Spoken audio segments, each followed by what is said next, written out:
Il est aussi imposant qu'extrêmement précis, le robot DaVinci X. On est dans des conditions extrêmement confortables, on est bien installé, on voit très bien.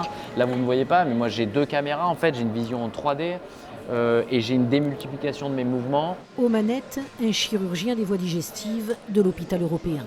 Les bras articulés du robot ne sont que le prolongement de la main du docteur. Et cet outil en fait c'est une évolution de l'outil de cystoscopie et qui nous offre une extension de notre dextérité avec justement ces manettes qui permettent de recréer en fait des degrés de liberté au travers de la paroi abdominale, chose qu'on n'a pas en cystoscopie traditionnelle. Initialement conçus pour la chirurgie cardiaque, les robots chirurgicaux sont aujourd'hui adaptés pour toutes les disciplines. Urologie, gynécologie.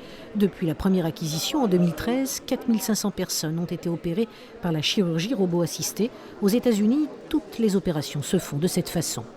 On va se permettre de faire des chirurgies qui auraient été beaucoup plus compliquées, on n'aurait pas pu faire en chirurgie célioscopique, on aurait dû ouvrir le patient pour pouvoir aller chercher le défect. Voilà. Donc là aujourd'hui ça nous permet d'opérer des gens qu'on n'aurait pas pu opérer. C'est ça l'innovation.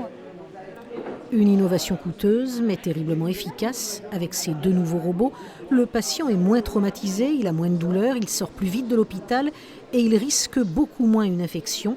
Les patients présents ont semblé convaincus, d'autant plus que les images sur l'écran de contrôle nous ont presque donné l'envie, nous aussi, de jouer aux chirurgiens.